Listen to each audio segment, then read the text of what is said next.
I don't care that these people got suspended from Twitter. I mean, if they shouldn't have been suspended, well, then don't suspend them, right? If you believe in free speech and you thought it was wrong when conservatives were thrown off Twitter, you should think it's wrong when these people who I find, ugly, I don't even know all of them, but Aaron Rupar, do I find his content to be just gross? Right?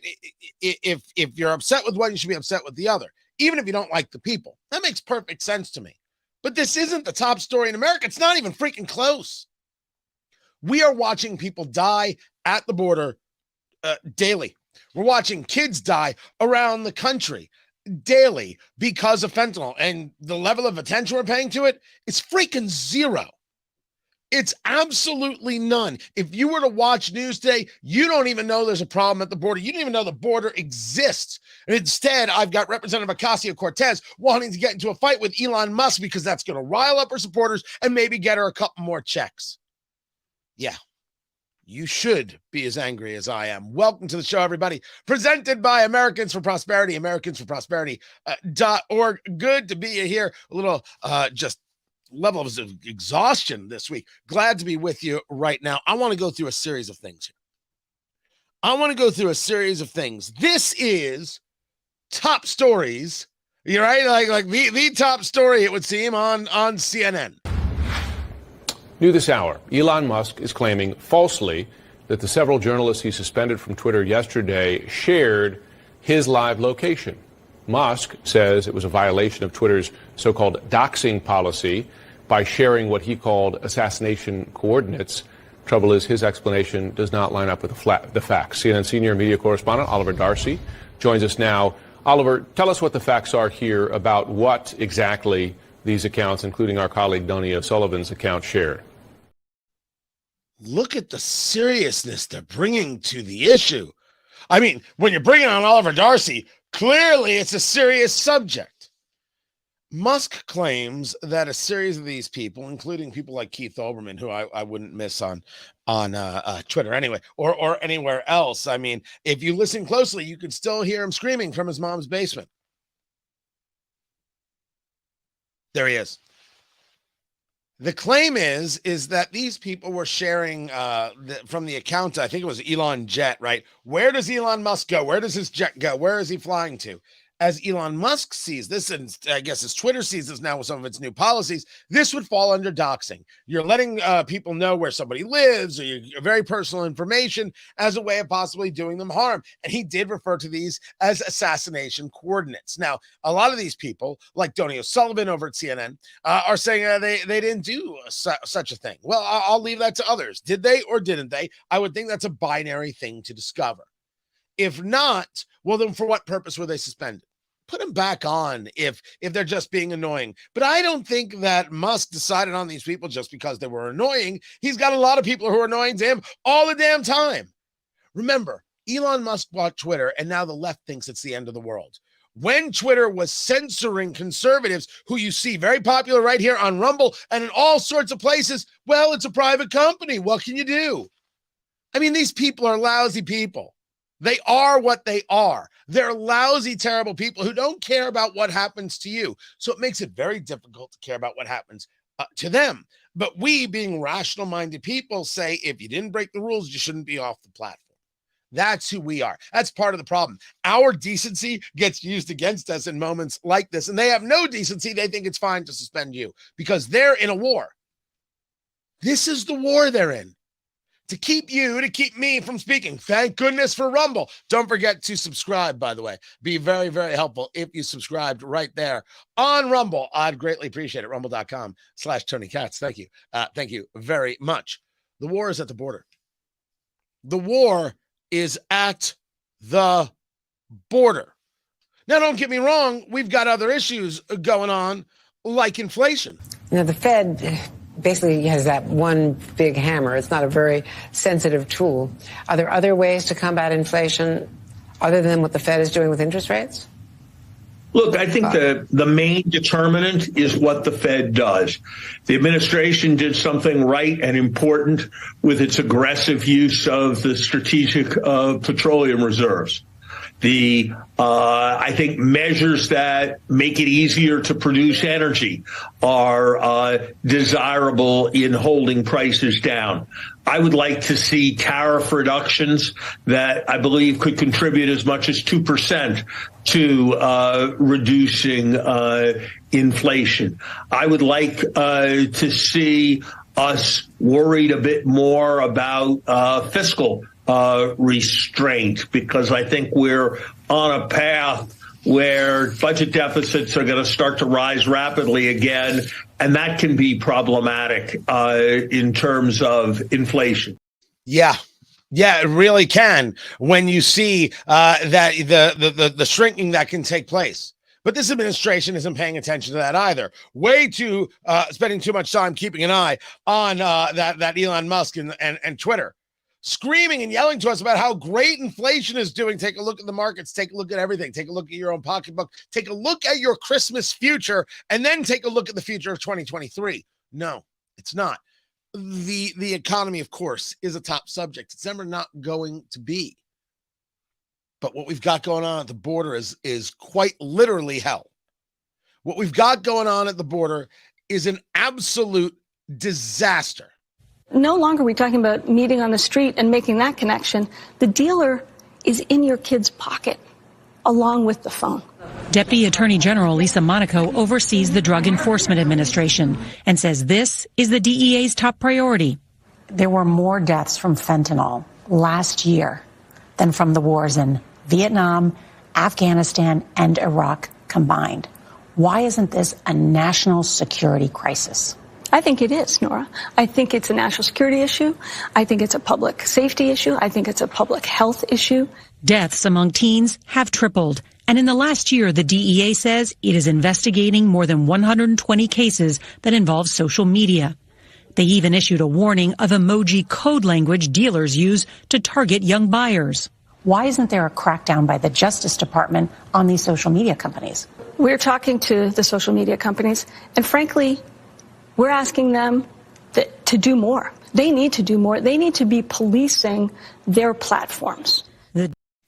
Even when the subject is clear, it gets obscured.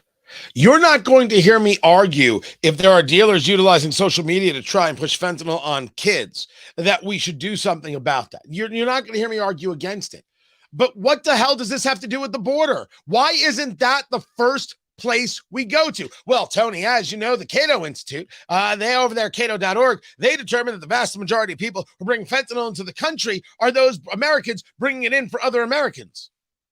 Cartels aren't making money on fentanyl. Are we all out of our head? The Washington Times has reported that. Washington Times, Washington Examiner, one of them, I'm sure I'm right.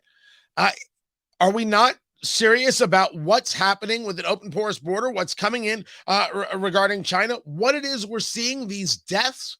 This isn't just about saying, well, social media would stop pushing it, it'd all be over. If it stopped coming into the country, it would all be over, or at least much more reduced, because sometimes you can't get to zero. You work as hard as you can to get as close as you can, aiming for that zero. As Senator Tom Cotton pointed out, the border's a mess. Those are the words of a delusional ideologue. Of course our border is wide open. Since Joe Biden took office, more than 5 million illegal aliens have entered our country. That's like adding the entire population of the state of Colorado to our country. And if the administration doesn't get its act together and take steps to close our border, especially if they go forward with rescinding the public health emergency exclusionary order at the border known as Title 42, we could add another 5 million in the next year alone. So this is a urgent crisis at our border. But Alejandro Mayorkas and Joe Biden just don't seem to be up to the task. They don't even seem to be willing to admit that it is a crisis. Have you seen? I will tell you that I have had people tell me that by saying the problem is the border, that's just the kind of xenophobia that's a problem with America and conservatives. Kiss off. It's not xenophobia to say we have drugs coming into America killing kids. I didn't say white kids. I didn't say all American kids. I said kids. They are white and they are black and they are brown and they are Asian and they are Hispanic and they are Christian and Jewish and Muslim and they are gay and they are straight. They are kids. You want to play politics? Do you realize the level of ignorance that comes out of your mouth when you engage that kind of conversation? Not you, them. It's xenophobic to notice the problem at the border. Do you think I give a damn what you think of the problem? Or my statement about the problem, I should say? I care that you don't care that the problem happens. You are okay with nothing happening about it. Your ideology, your cult-like obsession being so radically rigid, not yours, theirs, that you would rather say, well, it's wrong not to have an open border. And if fentanyl is the price we pay, so be it. Nah, I'd rather shut it all down. And I'd rather ask the question of why we don't treat Mexico like an enemy when it comes to this subject. What is it that they allow to flow through? What is it that they're allowing at their porous southern border or at their other ports of entry? What is it that they're doing that allows us to be hurt? And do we accept this from our neighbors, from our allies, friends? I'm told by certain groups in America that it's important to be an ally. Is Mexico an ally in this war against our children? That's a weird expression. I never thought I'd actually use that expression, against our children, because it's so politically fraught. It's always about the children, about our children. They're targeting kids and kids are dying. We're going to simply watch this. We haven't figured out how to be bipartisan on this. Nope. How could we be? We have to be partisan. And the border, well, that's Trump's fault. What? Especially because of what the last administration did. And they completely gutted the system. And we know that this has been a multi-decade long problem. We need to modernize the system. And this is something that the president has put forth. And we are looking for Congress to act. We are asking Congress to act. Trump gutted immigration? What the hell is she talking about? What the hell are you talking about? What is this woman talking about? She doesn't care what she says. That, by the way, this line right here. Especially because of what the last administration did. And they completely gutted the system. And that's called gaslighting. That is gaslighting. If you want a definition, there it is. Lying to your face, trying to get you to believe something that isn't real. This isn't the fault of the Trump administration. You can argue that border security is the fault of both parties, the fault of anybody who's been in D.C. in an elected capacity, who has done nothing about the subject. But things are worse because of Biden. They are indeed a mess. They are not getting better. Biden policies are a failure, and this is not political. These are the facts as presented. Political is, oh, you're just a xenophobe. I just move those people to the side. They can kiss off, and if they don't like it, their mother can send them down some cookies again to the basement. I heard Olbermann again. CNN, they're too busy being focused on Elon Musk. I want to know what you think about that phone call last night. Was he just, with reporters, was he just being a big baby? Because it has happened before when he doesn't like the questioning, he just runs away, right? So he engaged in what is a Twitter space, which is this kind of live audio discussion on Twitter last night, even with some of the other journalists who are banned. And when one of them put to him, they said, well, look, if you really look at your rules here, we didn't break them. And he came up with some kind of nonsense that you guys played there a minute ago. And then he just dropped off the call. Well, I emailed him a couple weeks ago for an interview. Well, maybe I hadn't heard back. Elon Musk, where are you? But is it a camera one? suspension? Elon Musk. So yeah, that's a good question. Come on the show right now. First, do you love how Don Lemon's mugging for the camera? He hates having two co-hosts. He hates it so much. Why aren't I the star of the show? Secondly, you think Elon Musk read his email at all? And look at camera one, camera one. Elon Musk, come on the show. Why? Wouldn't he go on a show with ratings? This is still their topic, their main subject. And as for President Biden, well, he's no help. You're the best. Thank you. I may be Irish, but I'm not stupid. I married Dominic Giacoppa's daughter, so, I got a little Italian in me now, Oh, yeah, America's in good hands. Just fantastic hands. The border has to get secured so the fentanyl stops flowing in. And if you want to talk to me about what charges you want to bring amongst American citizens and non-American citizens for bringing fentanyl into the country, I'm all in for the conversation. We've got kids dying, and you want me to worry about whether Donny O'Sullivan over there at CNN or Aaron Rupar or Keith Olbermann is upset that they can no longer give me 280 characters of nonsense gibberish crap? No thanks. I'm going to focus if that's all right with you. I go to the comments. Yes, Don Lemon is insanely arrogant. He is. I've placed by the way, I've been on his show once or twice, quite a few years ago. And I met him once in, I think it was Iowa, at the Iowa caucuses. He was lovely. For whatever that's worth. I've placed my marker down on the idea that he is not with CNN in another 2 months. There's no way this morning show works. This morning show was a shuffle to then get to the shuffle. That's it. This morning show is a valueless proposition. There's no way they're keeping Don Lemon. There's no way that's happening. Elon should buy CNN and fire that guy. The answer to all of life's problems cannot be, Elon Musk should buy it. That is not an answer. Funny, but not an answer right there. This was a metaphor from Cody. Hey, Cody. Perhaps a crap metaphor, but I have chickens and ducks. I have always wanted to have chickens. Oh, yeah. Oh, I would love to have some chickens.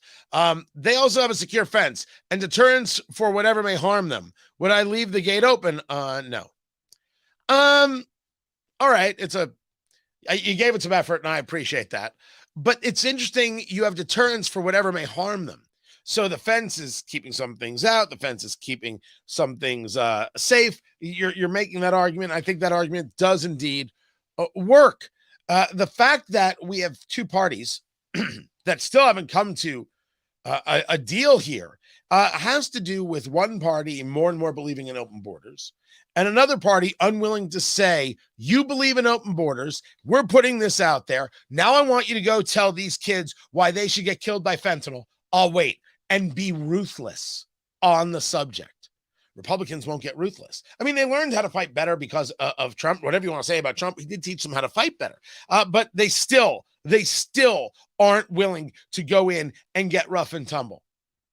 Remember Paul Ryan, the former Speaker of the House? What did Democrats say? That he was going to push grandma off a cliff. They didn't just say it. They made a video about Paul Ryan pushing grandma off a cliff. Republicans still don't know how to fight worth a good, holy damn. Real problem. Serious issue. Guys, I want you to have a wonderful evening. I've got videos coming this weekend. Radio-wise, I'm off for the next couple weeks, but I'm going to be continuing the videos right here because there's so much to get into and good things happening all the way around with video, with radio syndication. I've said too much. We'll talk about it. It's going to be very, very cool. I appreciate you, and I appreciate everybody over there at Americans for Prosperity. Where is it? Boom, there it is. AmericansForProsperity.org. Economic liberty, free speech. Love what they do, and love that they let me do this right here. I will catch you guys, I think, tomorrow. I think that's the plan. I think we're doing it tomorrow. So watch for the video. Take care, guys.